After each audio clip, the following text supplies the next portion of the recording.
कधी तुम्ही स्वतःला हा प्रश्न विचारला आहे का? आपण इतके धावतो का? इतकं नाव, यश, ओळख आणि सुरक्षितता का शोधतो? कदाचित उत्तर साधं नाही आणि कदाचित ते थोडं अस्वस्थ करणार आहे. मानवाला माहीत आहे की एक दिवस त्याला मरावं लागणार आहे आणि हीच जाणीव आपल्या संपूर्ण संस्कृतीचा, आपल्या स्वप्नांचा आणि आपल्या अहंकाराचा आधार बनते. आज आपण सुरू करतो एक वेगळा प्रवास, मानवी मनाच्या सर्वात खोल थरांमध्ये जाण्याचा प्रवास. अर्नेस्ट बेकर एक अत्यंत साधा पण खोल विचार मांडतो. तो म्हणतो, मानव हा एकमेव प्राणी आहे ज्याला स्वतःच्या मृत्यूची जाणीव असते. ही जाणीव फक्त माहिती नाही, ती एक मानसिक ओझं आहे. कारण आपण जगतो, स्वप्न पाहतो, प्रेम करतो, निर्माण करतो, पण मनाच्या कुठेतरी तळाशी आपल्याला ठाऊक असतं, हे सगळं कायमचं नाही. आपण कदाचित दररोज त्याचा विचार करत नाही, पण ती जाणीव आपल्या निर्णयांमध्ये, आपल्या भीतीमध्ये आणि आपल्या महत्वाकांक्षेमध्ये दिसते. जणू आपल्या आयुष्याच्या पार्श्वभूमीवर एक शांत सावली सतत उभी आहे. पण एक महत्त्वाचा प्रश्न उभा राहतो. जर मृत्यूची जाणीव इतकी तीव्र असेल, तर आपण रोजच्या आयुष्यात शांत कसे आहातो? आपण सामान्यपणे काम करतो, बोलतो, हसतो, भविष्याची योजना करतो. याचं कारण बेकर स्पष्ट करतो. तो म्हणतो, मानवी मनाने स्वतःला वाचवण्यासाठी एक अदृश्य प्रणाली तयार केली आहे. ही प्रणाली आपल्याला मृत्यूची जाणीव थोडी दूर ठेवायला मदत करते. आपण आपले जीवन अर्थपूर्ण बनवण्याचा प्रयत्न करतो. आपण काहीतरी साध्य करतो. आपण नातेसंबंध जपतो. आणि या सगळ्यातून आपण स्वतःला सांगतो, माझं जीवन महत्त्वाचं आहे. बेकर इथे एक अत्यंत महत्वाची संकल्पना सांगतो, हिरो सिस्टीम. प्रत्येक मानव काही ना काही प्रकारे स्वतःला महत्त्वपूर्ण सिद्ध करण्याचा प्रयत्न करतो. कोणी कलाकार बनतो, कोणी वैज्ञानिक बनतो, कोणी नेता बनतो, कोणी उद्योजक बनतो. हे फक्त करिअर नसतं, हे एक मानसिक प्रयत्न असतो. आपल्याला वाटतं, जर आपण काहीतरी मोठं केलं तर आपण साधे नाही, आपण लक्षात राहू, आपण विसरले जाणार नाही आणि कदाचित आपल्या अस्तित्वाला एक कायमस्वरूपी अर्थ मिळेल. इथेच येतो अहंकार. आपला अहंकार म्हणजे आपण स्वतःबद्दल तयार केलेली कथा. मी कोण आहे? मी काय करू शकतो? मी का महत्त्वाचा आहे? ही कथा पूर्णपणे चुकीची नाही, पण ती आपल्या मनाने तयार केलेली एक रचना आहे. कारण जर आपण पूर्णपणे स्वीकारलं की आपण नश्वर आहोत, तर आपल्याला अस्वस्थ वाटेल. म्हणून मन एक मजबूत ओळख तयार करतं, ज्यात आपण स्वतःला एक नायक समजतो. बेकर सांगतो की संस्कृतीची भूमिका इथे अत्यंत महत्त्वाची आहे. संस्कृती म्हणजे फक्त समाजाची रचना नाही, ती एक मानसिक आधार आहे. धर्म, परंपरा, कला, राष्ट्रीयता, समाजव्यवस्था हे सगळं आपल्याला सांगतं, तुमचं जीवन एका मोठ्या कथेशी जोडलेलं आहे. आणि जेव्हा आपण त्या कथेशी जोडले जातो, तेव्हा आपल्याला असं वाटतं की आपलं अस्तित्व फक्त शरीरापुरतं मर्यादित नाही. यामुळे मृत्यूची भीती थोडी कमी होते. पण आधुनिक काळात ही गोष्ट बदलायला लागली आहे. पूर्वी लोकांना त्यांच्या ओळखी स्पष्ट असायच्या. धर्म, समाज, परंपरा त्यांना एक ठोस अर्थ देत होते. आज मात्र अनेक लोक स्वतःला विचारतात, मी नेमका कोण आहे? माझ्या जीवनाचा अर्थ काय आहे? जेव्हा जुने आधार कमकुवत होतात आणि नवे आधार अजून तयार झालेले नसतात, तेव्हा मन अस्थिर होतं. आणि ही अस्थिरता आधुनिक जीवनात वारंवार दिसते. कधीकधी आपण विचार करतो, लोक इतके यशाच्या मागे का धावतात? अधिक पैसा, अधिक प्रसिद्धी, अधिक ओळख. कदाचित यामागे फक्त महत्वाकांक्षा नसते. कधीकधी ही मृत्यूच्या भीतीपासून दूर राहण्याची पद्धत असते. आपण स्वतःला सांगतो, मी विशेष आहे, मी काहीतरी मोठं करणार आहे. आणि त्यामुळे आपल्या स्वतःचं अस्तित्व अधिक ठोस वाटतं. आता थोडा थांबून विचार करूया. आपण जे काही करतो त्यामागे नेमकी कोणती प्रेरणा आहे? आपण खरंच जगत आहोत की आपण फक्त भीतीपासून दूर पळत आहोत? हा प्रश्न सोपा नाही, पण कदाचित हा प्रश्न विचारणं महत्त्वाचं आहे. जर तुम्हाला मानवी मनाचा खरा स्वभाव समजून घ्यायचा असेल, जर तुम्हाला यश, अहंकार आणि भीतीमागचं सत्य जाणून घ्यायचं असेल, जर तुम्हाला स्वतःकडे प्रामाणिकपणे पाहण्याचं धाडस करायचं असेल, तर हे पुस्तक नक्की वाचा. हे पुस्तक तुम्हाला घाबरवणार नाही, पण ते तुम्हाला खोलवर विचार करायला लावेल आणि कदाचित तुमचं जीवन पाहण्याची दृष्टी बदलून टाकेल. मागील भागात आपण एक महत्त्वाचा विचार समजून घेतला. मानवाला स्वतःच्या मृत्यूची जाणीव असते आणि ही जाणीव त्याच्या संपूर्ण जीवनावर प्रभाव टाकते. आज आपण त्या विचाराच्या पुढच्या टप्प्याकडे पाहणार आहोत. मानव स्वतःला महत्त्वाचा का बनवू इच्छितो? आपण इतकं काही साध्य करण्याचा प्रयत्न का करतो? अर्नेस्ट बेकर या प्रश्नाचं उत्तर देताना एक अत्यंत प्रभावी संकल्पना मांडतो. Hero system. हिरो सिस्टम म्हणजे नेमकं काय? सोप्या भाषेत सांगायचं तर प्रत्येक मनुष्य आपल्या आयुष्यात एक कथा जगत असतो. त्या कथेत तो स्वतःला एक नायक समजतो. ही कथा कधी जाणीवपूर्वक असते, कधी अजाणतेपणी तयार होते, पण ती असतेच. आपल्याला वाटतं, माझं जीवन काहीतरी मोठं आहे, मी काहीतरी साध्य करणार आहे, मी या जगात एक ठसा उमटवणार आहे. ही भावना मानवी अस्तित्वाचा एक महत्त्वाचा भाग आहे. बेकर सांगतो की हिरो सिस्टम ही फक्त व्यक्तीची गोष्ट नाही, ती संपूर्ण समाजात दिसते. समाज आपल्याला सांगतो, यशस्वी व्हा, प्रसिद्ध व्हा, काहीतरी मोठं करा, आणि आपण त्या दिशेने चालू लागतो. आपण शिक्षण घेतो, करिअर बनवतो, ओळख निर्माण करतो, आणि हळूहळू आपल्या जीवनाभोवती एक कथा तयार होते. ही कथा आपल्याला सांगते, तुमचं जीवन महत्त्वाचं आहे. पण इथे एक खोल प्रश्न आहे. जर हिरो सिस्टम नसती तर काय झालं असतं? बेकर म्हणतो, कदाचित मानवाला जगणं खूप कठीण झालं असतं. कारण मृत्यूची जाणीव अत्यंत तीव्र असते. ती थेट स्वीकारणं सोपं नाही. म्हणून मन एक अर्थपूर्ण कथा तयार करतं. ही कथा आपल्याला सांगते, तुमचं जीवन एका मोठ्या उद्देशासाठी आहे, आणि त्यामुळे आपण पुढे चालत राहतो. आपण जर आपल्या आजूबाजूला पाहिलं तर हिरो सिस्टम आपल्याला सर्वत्र दिसेल. कोणी कलाकार बनण्याचा प्रयत्न करतो, कोणी समाजसेवक बनतो, कोणी मोठा उद्योगपती बनण्याचा प्रयत्न करतो. प्रत्येकजण स्वतःच्या पद्धतीने एक नायक बनण्याचा प्रयत्न करत असतो. हे चुकीचं नाही, पण बेकर म्हणतो, या प्रयत्नामागचं मानसशास्त्र समजून घेणं महत्त्वाचं आहे, कारण ते आपल्याला स्वतःला समजून घ्यायला मदत करतं. हिरो सिस्टमचा एक महत्त्वाचा भाग म्हणजे मान्यता. आपल्याला इतरांनी मान्यता द्यावी असं वाटतं. लोकांनी आपल्याला ओळखावं, आपल्या कामाचं कौतुक करावं, आपण महत्त्वाचे आहोत असं त्यांना वाटावं. ही इच्छा नैसर्गिक आहे. पण बेकर म्हणतो, कधीकधी ही इच्छा इतकी वाढते की ती आपल्या जीवनाचं केंद्र बनते. आपण स्वतःसाठी जगणं विसरतो आणि इतरांच्या नजरेत मोठं दिसण्यासाठी जगू लागतो. याच ठिकाणी अहंकार अधिक मजबूत होतो. आपण स्वतःला एका विशिष्ट ओळखीशी जोडतो. मी डॉक्टर आहे, मी लेखक आहे, मी नेता आहे, मी यशस्वी आहे. ही ओळख आपल्याला सुरक्षित वाटू देते. पण जेव्हा ही ओळख धोक्यात येते तेव्हा आपण अस्वस्थ होतो, कारण त्या ओळखीच्या मागे आपल्या अस्तित्वाची भावना दडलेली असते. बेकर एक महत्त्वाचा मुद्दा सांगतो. हिरो सिस्टम कधीकधी संघर्ष आणि स्पर्धाही निर्माण करते. कारण प्रत्येक जण आपल्या कथेत नायक बनू इच्छितो. आणि जेव्हा दोन कथा एकमेकांशी भिडतात तेव्हा संघर्ष होतो.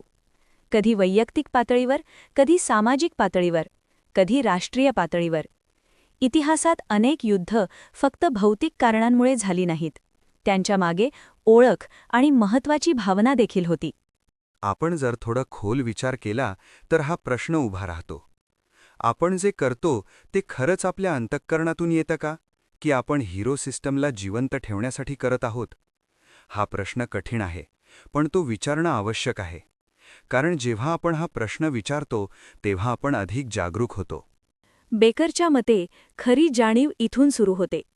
जेव्हा आपण समजतो की आपलं जीवन एका कथेसारखं आहे आणि आपण त्या कथेत काही भूमिका निभावत आहोत. ही जाणीव आपल्याला अधिक नम्र बनवते, कारण आपण समजतो आपण एकटे नाही. प्रत्येक मनुष्य त्याच्या स्वतःच्या हिरो सिस्टममध्ये जगत आहे. आणि कदाचित हीच या पुस्तकाची सर्वात मोठी ताकद आहे. ते आपल्याला सांगतं, तुमचं जीवन महत्त्वाचं आहे, पण त्याहून महत्त्वाचं म्हणजे तुम्हाला ते समजून घ्यायची तयारी असावी. मागील 2 भागांमध्ये आपण एक अत्यंत महत्त्वाचा विचार समजून घेतला. माणूस फक्त जगत नाही, तर तो स्वतःला अर्थ देण्याचा प्रयत्न करत जगतो. मृत्यूची जाणीव त्याच्या मनात असते, पण तो त्या जाणीवेपासून थेट पळत नाही. तो तिच्या भोवती एक कथा तयार करतो. एक ओळख तयार करतो, एक भूमिका तयार करतो. अर्नेस्ट बेकर या पुस्तकात सांगतात की प्रत्येक माणूस आपल्या जीवनात एक अदृश्य नाटक साकारत असतो आणि त्या नाटकात तो स्वतःला एक नायक म्हणून पाहू इच्छितो.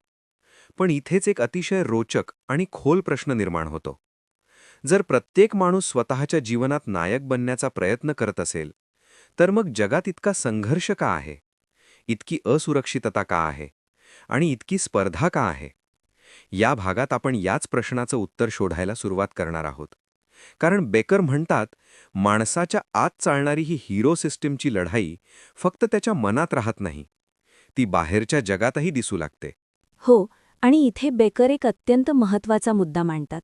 ते म्हणतात की प्रत्येक माणूस ज्या अर्थावर विश्वास ठेवतो तो त्याच्यासाठी फक्त एक विचार नसतो, तो त्याच्या अस्तित्वाचा आधार असतो.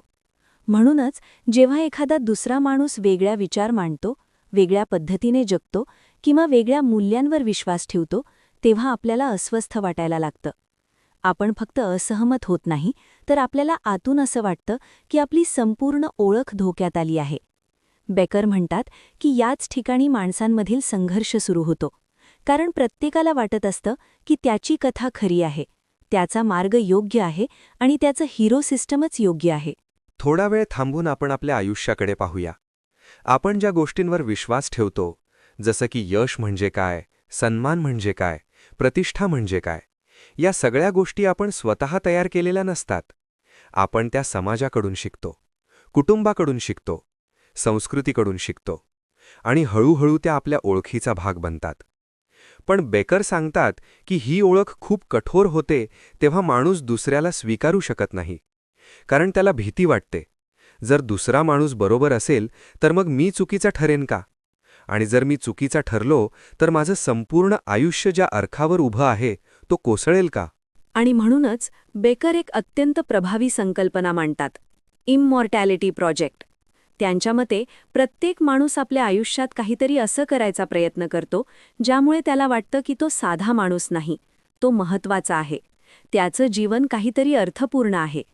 कोणी करिअरमध्ये महान होण्याचा प्रयत्न करतो, कोणी संपत्ती निर्माण करण्याचा प्रयत्न करतो, कोणी कलेत अमर होण्याचा प्रयत्न करतो, कोणी धर्मात स्वतःला समर्पित करतो. पण या सगळ्याच्या मागे एकच भाव असतो, मला विसरलं जाऊ नये, माझं अस्तित्व काहीतरी मोठ्या गोष्टीचा भाग असावं. हे ऐकताना कदाचित थोडं कठोर वाटू शकतं, पण बेकर इथे माणसाची निंदा करत नाहीयेत. ते उलट माणसाला समजून घेण्याचा प्रयत्न करत आहेत. कारण त्यांच्या मते माणूस ही एक अशी प्रजाती आहे ज्याला स्वतःच्या मृत्यूची जाणीव आहे, आणि ही जाणीव अत्यंत शक्तिशाली आहे. जर माणूस या जाणीवेबरोबर थेट जगायला लागला तर कदाचित त्याचं मन तुटेल. म्हणूनच त्याने एक मानसिक रचना तयार केली आहे, ज्यामुळे तो जगू शकतो, स्वप्न पाहू शकतो आणि पुढे जाऊ शकतो. पण इथे एक दुसरा पैलूही आहे.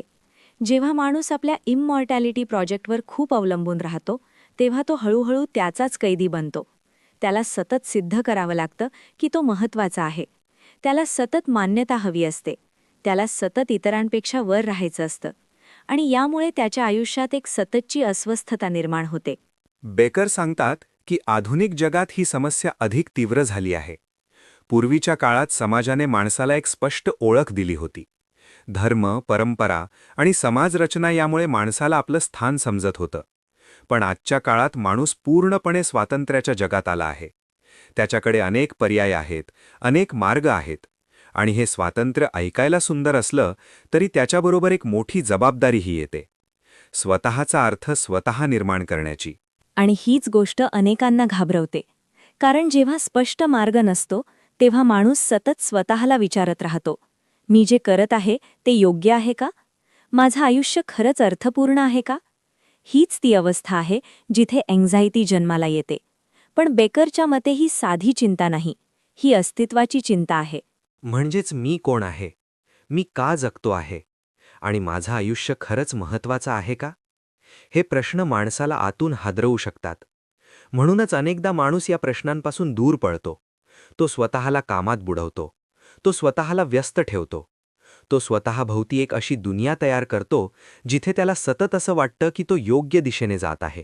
पण बेकर म्हणतात खरी समस्या इथेच सुरू होते. कारण जेव्हा माणूस सतत बाहेरच्या मान्यतेवर अवलंबून राहतो तेव्हा तो हळूहळू स्वतःपासून दूर जातो. त्याला स्वतःला विचारायला वेळच मिळत नाही, मला खरंच काय हवं आहे? मी जे करत आहे ते माझ्या मनातून येतंय का, की मी फक्त समाजाच्या अपेक्षा पूर्ण करत आहे? आणि कदाचित याच कारणामुळे आज अनेक लोक बाहेरून यशस्वी दिसतात, पण आतून रिकामेपणा अनुभवतात.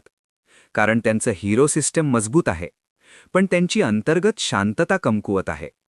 बेकर याच गोष्टीकडे लक्ष वेधतात. ते सांगतात की माणूस जितका जास्त स्वतःला सिद्ध करण्याचा प्रयत्न करतो, तितकाच तो आतून असुरक्षित होऊ शकतो. म्हणूनच या पुस्तकात एक अत्यंत सूक्ष्म आणि महत्त्वाचा संदेश आहे. माणसाने स्वतःच्या भीतीपासून पळण्याचा प्रयत्न करू नये, तर त्या भीतीकडे समजून घेण्याच्या दृष्टीने पाहायला सुरुवात करावी. कारण जेव्हा आपण आपल्या भीतीला समजून घेतो तेव्हा ती आपल्यावर नियंत्रण ठेवत नाही.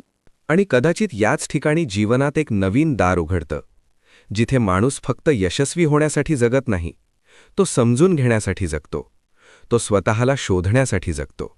पण हा प्रवास सोपा नाही, कारण यासाठी माणसाला स्वतःच्या मनात खोल उतरावं लागतं. जिथे त्याला स्वतःच्या असुरक्षितता दिसतात, जिथे त्याला आपल्या भीती दिसतात, आणि जिथे त्याला समजतं की तोही इतर सगळ्या माणसांसारखाच आहे. पण कदाचित याच ठिकाणी खरी शक्ती दडलेली आहे. कारण जेव्हा माणूस स्वतःला खऱ्या अर्थाने ओळखतो, तेव्हा त्याला इतरांशी स्पर्धा करण्याची गरज उरत नाही. तो स्वतःच्या प्रवासावर लक्ष केंद्रित करू लागतो.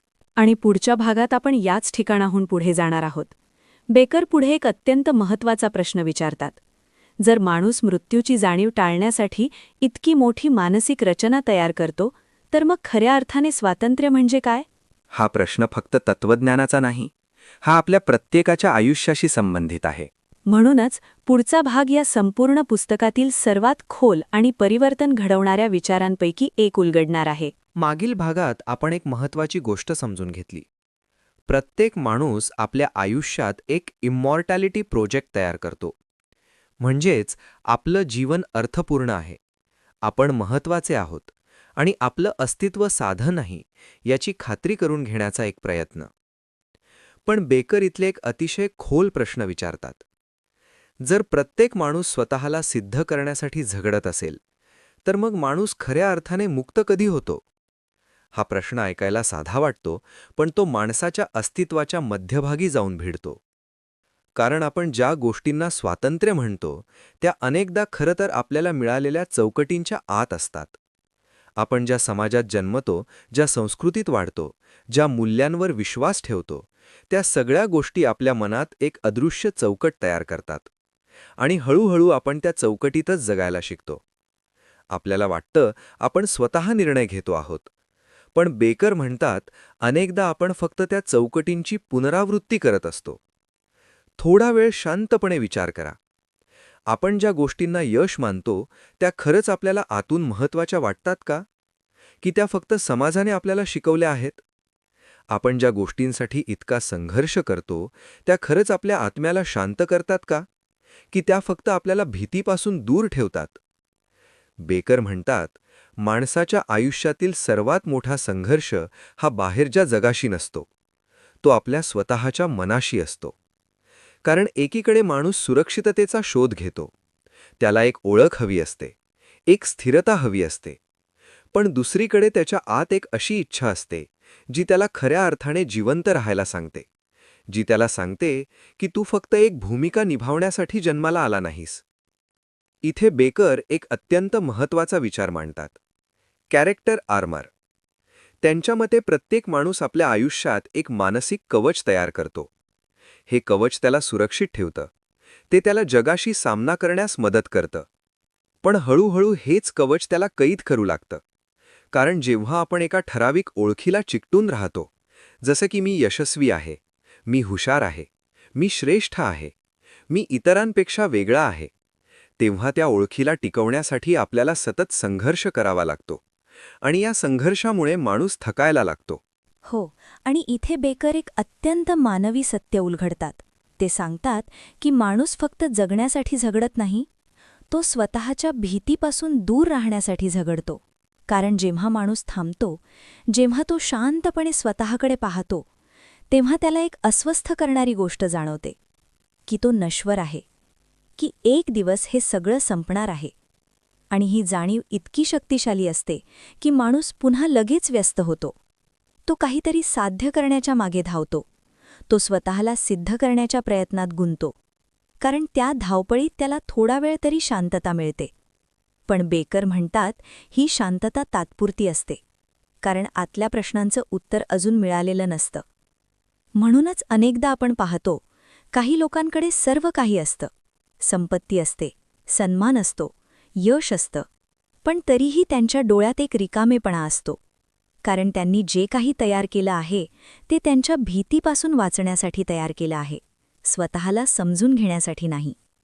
आणि इथे बेकर एक अतिशय महत्त्वाचा विचार मांडतात. माणूस जेव्हा स्वतःच्या भीतीपासून पळणं थांबवतो तेव्हाच त्याचा खरा प्रवास सुरू होतो. हा विचार खूप खोल आहे. कारण याचा अर्थ असा आहे की खऱ्या अर्थाने धैर्य म्हणजे बाहेरच्या जगावर विजय मिळवणं नाही. खरं धैर्य म्हणजे स्वतःच्या मनात उतरायची तयारी ठेवणं. बेकर सांगतात की माणूस जेव्हा स्वतःच्या मर्यादा स्वीकारायला शिकतो तेव्हा त्याचं जीवन बदलायला लागतं. कारण तो स्वतःला सतत सिद्ध करण्याचा प्रयत्न करत नाही, तो स्वतःला समजून घेण्याचा प्रयत्न करतो. आणि हे ऐकायला साधं वाटत असलं तरी प्रत्यक्षात खूप कठीण आहे. कारण समाज आपल्याला सतत सांगत असतो, अधिक यशस्वी व्हा, अधिक मोठे व्हा, अधिक प्रसिद्ध व्हा. पण बेकर विचारतात, जर या सगळ्याच्या शेवटी तुम्हाला शांतता मिळत नसेल तर मग त्या यशाचा अर्थ काय? म्हणूनच या पुस्तकात एक अत्यंत शांत पण प्रभावी मेसेज आहे. माणसाने आपल्या जीवनात एक वेगळी दिशा शोधायला हवी. ती दिशा म्हणजे स्वतःच्या अस्तित्वाला प्रामाणिकपणे स्वीकारणं. याचा अर्थ असा नाही की आपण स्वप्न पाहू नयेत. याचा अर्थ असा नाही की आपण प्रयत्न करू नयेत. पण याचा अर्थ असा आहे की आपण स्वतःला फक्त एका भूमिकेत अडकवू नये. कारण जेव्हा माणूस स्वतःला एका चौकटीत बंद करतो तेव्हा तो हळूहळू जिवंत राहणं विसरतो. बेकर म्हणतात, जीवनाचं सौंदर्य त्याच्या अस्थिरतेत आहे. कारण प्रत्येक क्षण तात्पुरता आहे. म्हणूनच तो मौल्यवान आहे. आणि कदाचित इथेच या पुस्तकाचा एक अत्यंत महत्त्वाचा वळण येतं. कारण पुढे बेकर एक अत्यंत धाडसी प्रश्न विचारतात. जर माणूस आपल्या भीतीपासून पळण्यासाठी इतकी मोठी मानसिक रचना तयार करतो तर मग समाज, धर्म आणि संस्कृती यांची भूमिका काय आहे? ते खरंच माणसाला मदत करतात का? की कधीकधी तेही माणसाच्या भीतीला वेगळ्या स्वरूपात जपून ठेवतात? हा प्रश्न खूप मोठा आहे. आणि त्याचं उत्तर ऐकताना अनेकदा आपल्याला अस्वस्थ वाटू शकतं. पण कदाचित हेच या पुस्तकाचं खरं सौंदर्य आहे. ते आपल्याला आराम देण्यासाठी लिहिलेलं नाही, ते आपल्याला जागं करण्यासाठी लिहिलेलं आहे. आणि पुढच्या भागात आपण या प्रवासाच्या आणखी खोल टप्प्यावर जाणार आहोत, जिथे बेकर समाज, धर्म आणि मानवी मनःशास्त्रातील संबंध उलगडतात. आणि कदाचित त्या भागात आपण स्वतःकडे एका नव्या नजरेने पाहायला सुरुवात करू. कारण काही प्रश्न असे असतात जे उत्तर मिळाल्यावर नाही तर विचारायला सुरुवात केल्यावर जीवन बदलतात. मागील भागात आपण एक अत्यंत महत्त्वाचा विचार समजून घेतला. माणूस आपल्या भीतीपासून वाचण्यासाठी एक मानसिक कवच तयार करतो. ते त्याला सुरक्षित वाटू देतं, पण हळूहळू तेच कवच त्याच्या जीवनाला मर्यादा घालू लागतं. आज आपण या प्रवासात आणखी एक खोल वळण घेणार आहोत. कारण बेकर आता आपल्याला एका मोठ्या प्रश्नासमोर उभं करतात. मानवी समाज, धर्म, संस्कृती आणि मूल्यव्यवस्था या सगळ्यांचा या भीतीशी काय संबंध आहे? आपण अनेकदा असं मानतो की धर्म आणि संस्कृती आपल्याला अर्थ देतात. ते आपल्याला जीवनाचं मार्गदर्शन करतात. पण बेकर या गोष्टीकडे एका वेगळ्या दृष्टिकोनातून पाहतात.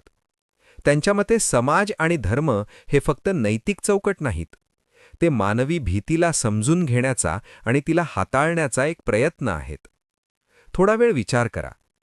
प्रत्येक समाजात काही विश्वास असतात, काही कथा असतात, काही परंपरा असतात. आणि त्या सगळ्या गोष्टी माणसाला सांगतात, तुमचं जीवन अर्थपूर्ण आहे. तुम्ही या जगात काहीतरी महत्त्वाचे आहात. ही भावना माणसासाठी अत्यंत महत्त्वाची असते, कारण ती त्याला जगायला बळ देते. पण बेकर इथे एक प्रश्न विचारतात. जर या कथा आणि विश्वास नसते तर माणूस कसा जगला असता? हा प्रश्न खरंच खोल आहे. कारण आपण ज्या गोष्टींना सत्य मानतो त्या अनेकदा आपल्या संस्कृतीने आपल्याला दिलेल्या असतात. आपण ज्या कथा ऐकत मोठे होतो त्या आपल्या मनात एक जग तयार करतात.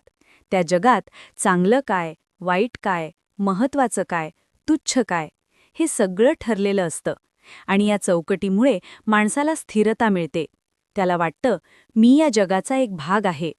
पण बेकर सांगतात, या चौकटीचा आणखी एक अर्थ आहे. त्या माणसाला मृत्यूच्या भीतीपासून संरक्षण देतात.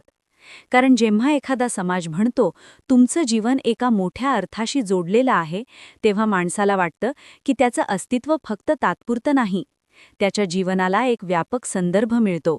याच ठिकाणी बेकर एक महत्त्वाची गोष्ट सांगतात. प्रत्येक संस्कृती आपल्या लोकांसाठी एक हिरो सिस्टम तयार करते. म्हणजेच समाज ठरवतो कोण नायक आहे, कोण आदर्श आहे आणि कोण यशस्वी मानला जाईल. उदाहरणार्थ, काही समाजात संपत्तीला महत्त्व असतं, काही समाजात ज्ञानाला, काही समाजात त्यागाला, काही समाजात शक्तीला. पण मुळात काय होतं, माणूस त्या चौकटीत स्वतःला सिद्ध करण्याचा प्रयत्न करतो.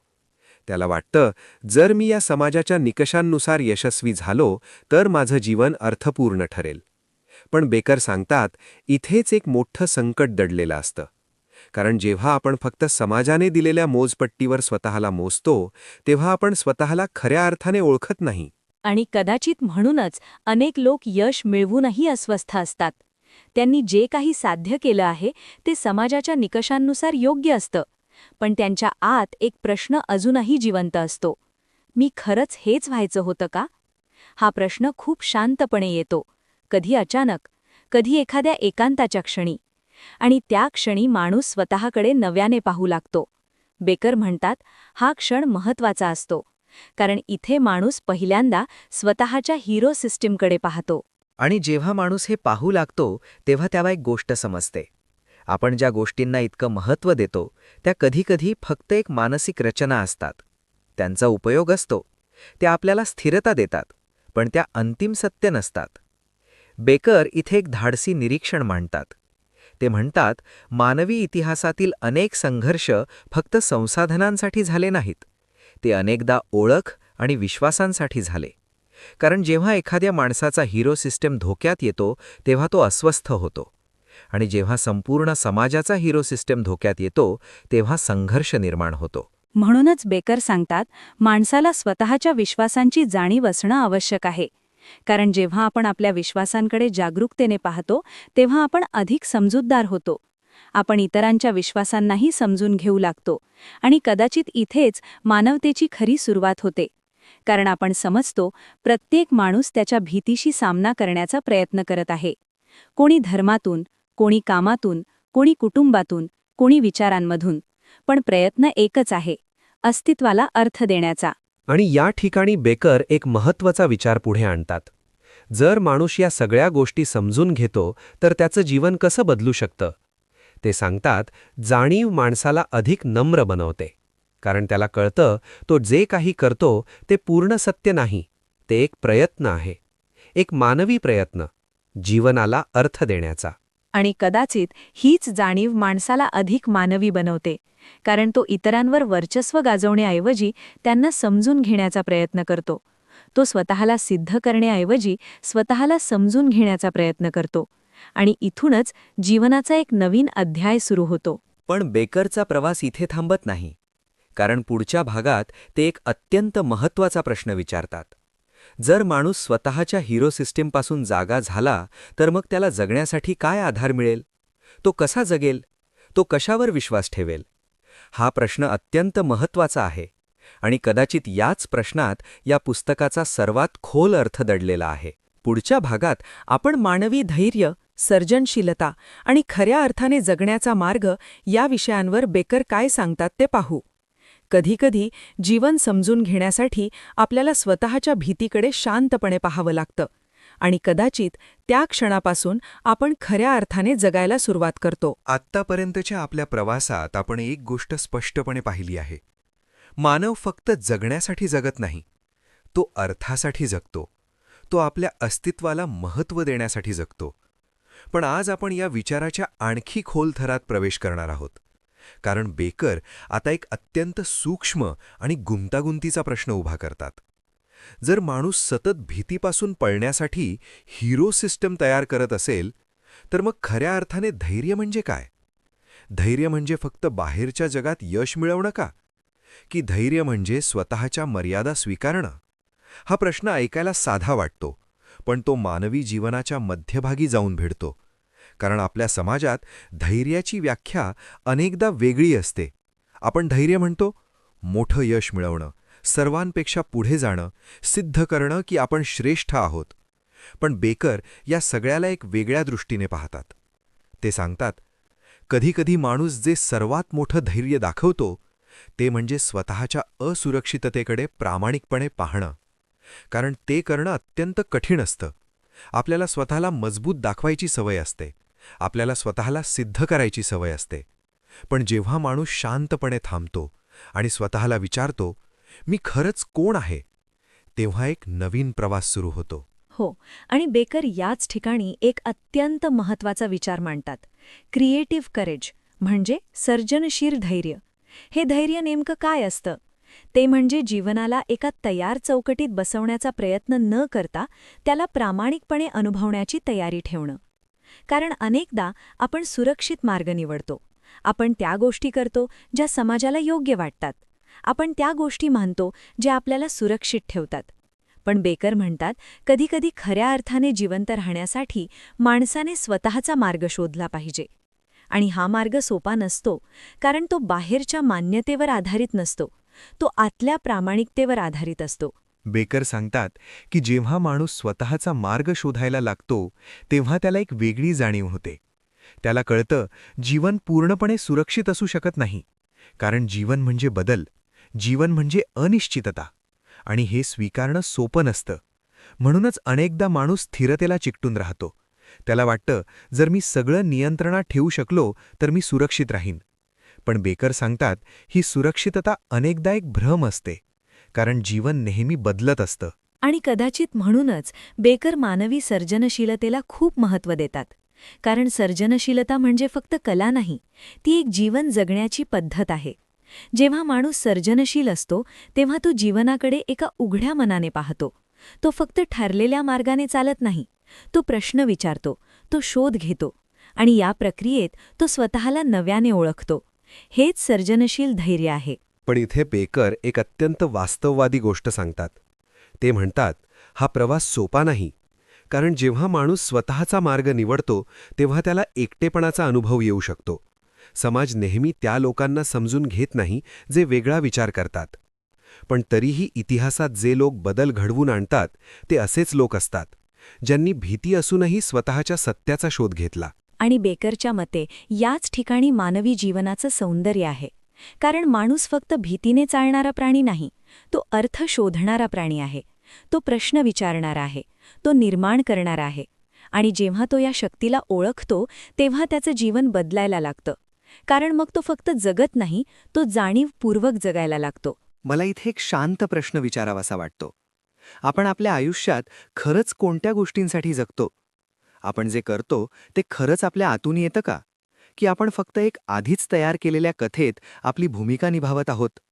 हा प्रश्न थोडा अस्वस्थ करणारा असू शकतो, पण कदाचित याच प्रश्नामुळे आपल्याला स्वतःला समजून घेण्याची संधी मिळते. आणि बेकर याच क्षणाला महत्त्व देतात. कारण जेव्हा माणूस स्वतःकडे प्रामाणिकपणे पाहतो तेव्हा तो हळूहळू बदलायला लागतो.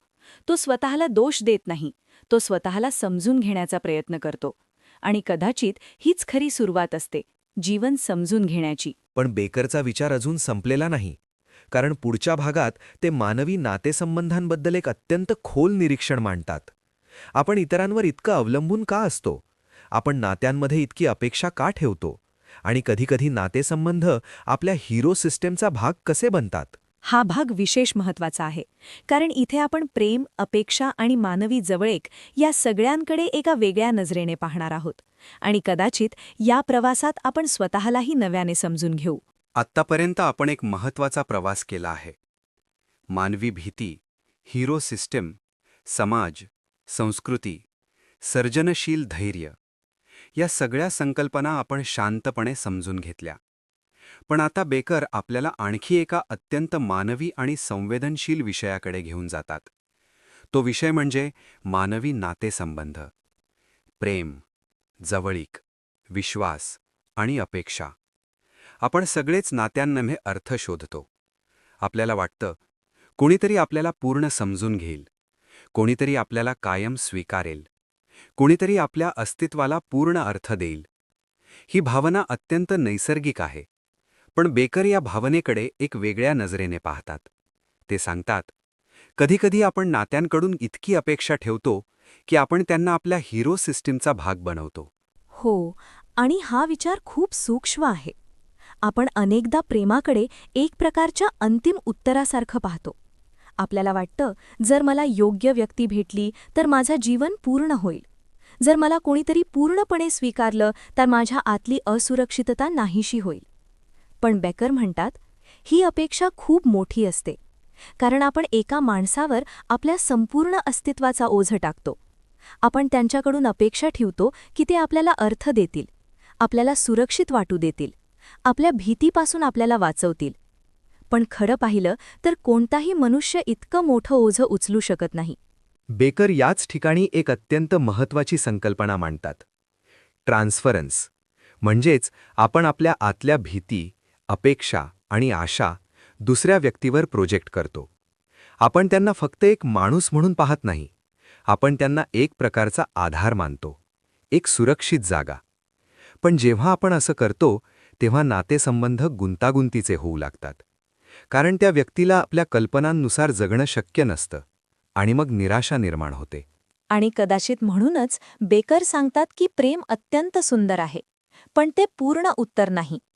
प्रेम आपल्याला आधार देऊ शकतं, आपल्याला समजून घेण्यास मदत करू शकतं, पण ते आपल्या अस्तित्वाच्या भीतीचं पूर्ण समाधान नाही. कारण ती भीती आपल्या आत खोलवर असते, ती आपल्या नश्वरतेशी जोडलेली असते. म्हणूनच बेकर म्हणतात, खरं प्रेम म्हणजे दुसऱ्याला आपल्या हिरो सिस्टमचा आधार बनवणं नाही. खरं प्रेम म्हणजे दुसऱ्याला स्वतंत्र व्यक्ती म्हणून स्वीकारणं. हा विचार खूप महत्त्वाचा आहे. कारण जेव्हा आपण नात्यांकडे अशा दृष्टीने पाहतो तेव्हा आपल्या अपेक्षा बदलायला लागतात. आपण दुसऱ्या व्यक्तीकडून संपूर्ण जीवनाचा अर्थ शोधणं थांबवतो आणि त्याऐवजी आपण त्यांच्यासोबत जीवनाचा प्रवास शेअर करतो. हा फरक सूक्ष्म आहे, पण अत्यंत महत्त्वाचा आहे. बेकर सांगतात, खरं नातं ते असतं जिथे दोन माणसं एकमेकांना वाचवण्याचा प्रयत्न करत नाहीत, तर एकमेकांना समजून घेण्याचा प्रयत्न करतात. कारण जेव्हा आपण कोणाला वाचवण्याचा प्रयत्न करतो तेव्हा आपण त्यांच्यावर अपेक्षांचं ओझं ठेवतो. पण जेव्हा आपण त्यांना समजून घेतो तेव्हा आपण त्यांना स्वातंत्र्य देतो. आणि कदाचित इथेच नात्यांचं खरं सौंदर्य आहे. मला वाटतं इथे बेकर आपल्याला एक महत्त्वाचा धडा देतात. आपण अनेकदा जीवनातील रिकामेपणा भरून काढण्यासाठी नात्यांचा वापर करतो. पण जर आपण स्वतःला समजून घेतलं नसेल तर कोणतंही नातं आपल्याला पूर्ण समाधान देऊ शकत नाही. कारण आतला प्रश्न अजूनही तसाच राहतो. मी कोण आहे? माझ्या जीवनाचा अर्थ काय आहे? आणि जेव्हा माणूस हा प्रश्न स्वतःला विचारायला सुरुवात करतो तेव्हा नात्यांचं स्वरूपही बदलायला लागतं. ते ओझं राहत नाहीत, ते प्रवास बनतात. दोन माणसं एकत्र चालत असतात, एकमेकांना आधार देत, एकमेकांना समजून घेत, पण एकमेकांवर संपूर्ण अस्तित्वाची जबाबदारी न टाकता. बेकरच्या या विचारात एक शांत प्रामाणिकपणा आहे. ते प्रेमाला नाकारत नाहीत, पण ते त्याला वास्तवाच्या चौकटीत पाहतात. कारण त्यांच्या मते मानवी जीवन समजून घेण्यासाठी आपल्याला भ्रम आणि वास्तव यांच्यातील फरक ओळखावा लागतो. आणि कदाचित हीच जाणीव नात्यांना अधिक सुंदर बनवते. कारण जेव्हा आपण दुसऱ्याला आपल्या भीतीचं उत्तर मांडणं थांबवतो तेव्हा आपण त्यांना खऱ्या अर्थाने पाहू लागतो, एक माणूस म्हणून, त्यांच्या स्वतःच्या प्रवासासह. पण बेकरचा विचार अजून पुढे जातो. कारण पुढच्या भागात ते मानवी जीवनाच्या शेवटच्या आणि सर्वात खोल प्रश्नाकडे येतात. जर आपण भीती समजून घेतली, हिरो सिस्टीम ओळखलं, नात्यांची मर्यादा समजली, तर मग जीवनाचा खरा मार्ग काय आहे? पुढचा भाग अत्यंत महत्त्वाचा आहे. कारण तिथे बेकर मानवी जीवनातील अर्थ, स्वीकार आणि शांततेबद्दल एक अत्यंत खोल विचार मांडतात. आणि कदाचित तो भाग ऐकताना आपण स्वतःकडे पुन्हा एकदा शांतपणे पाहू.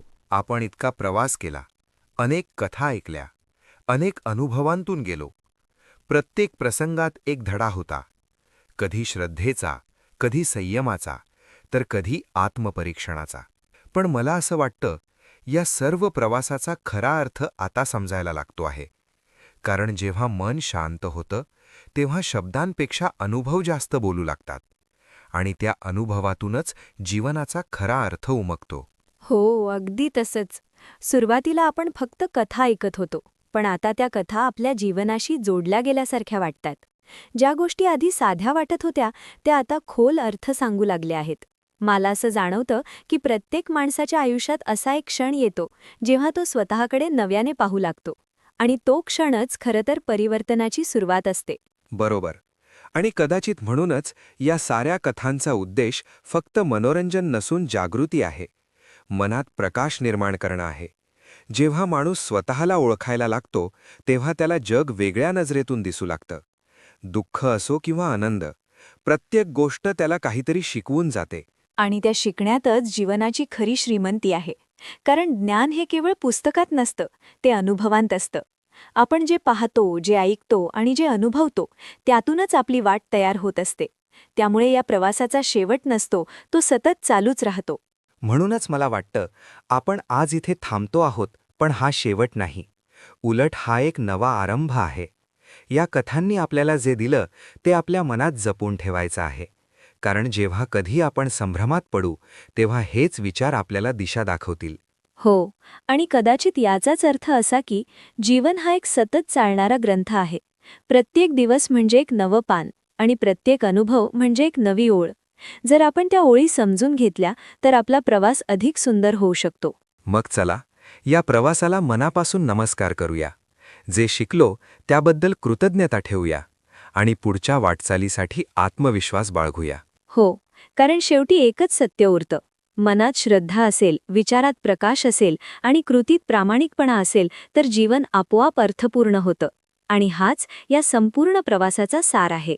प्रिय श्रोत्यांनो, आजच्या या प्रवासाचा आपण समारोप करत आहोत.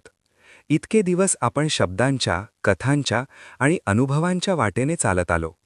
प्रत्येक भागात एक नवा विचार उलगडला, एक नवं सत्य समोर आलं. आणि या सर्व प्रवासात आपण एक गोष्ट अनुभवली. ग्रंथ हे फक्त अक्षरांचं जग नसतं, ते जीवनाला दिशा देणारं दीपस्तंभ असतं. हो, खरंच. जेव्हा आपण एखादा ग्रंथ मनापासून ऐकतो किंवा वाचतो, तेव्हा तो हळूहळू आपल्या विचारांमध्ये उतरू लागतो. आपली दृष्टी बदलू लागते आणि नकळत आपण अधिक शांत, अधिक समजूतदार आणि अधिक जागरूक होऊ लागतो. हीच तर ग्रंथगाथेची खरी ताकद आहे. या संपूर्ण मालिकेतून आपण जे काही ऐकलं, ते केवळ कथा म्हणून न ऐकता जीवनात उतरवण्याचा प्रयत्न केला तरच त्याचं खरं महत्त्व समजेल. कारण ज्ञानाचं सौंदर्य तेव्हा वाढतं, जेव्हा ते आचरणात येतं. आणि म्हणूनच आजचा हा समारोप म्हणजे शेवट नाही, उलट ही एक नवी सुरुवात आहे. प्रत्येकाच्या आयुष्यात अजून अनेक ग्रंथ भेटतील, अनेक विचार भेटतील आणि त्या प्रत्येकातून नवं काहीतरी शिकायला मिळेल. आपण सर्वांनी या प्रवासात साथ दिली, मन लावून ऐकलं आणि या शब्दांना आपल्या मनात स्थान दिलं, त्याबद्दल मनःपूर्वक धन्यवाद. चला तर, आजच्या या क्षणी एकच संकल्प करूया. वाचनाची, विचारांची आणि ज्ञानाची ही ज्योत कायम तेवत ठेवूया. याच सुंदर भावनेसोबत आपण आजची ग्रंथगाथा येथे संपवतो. पुन्हा भेटू नव्या ग्रंथासोबत, नव्या विचारांसोबत. धन्यवाद. नमस्कार.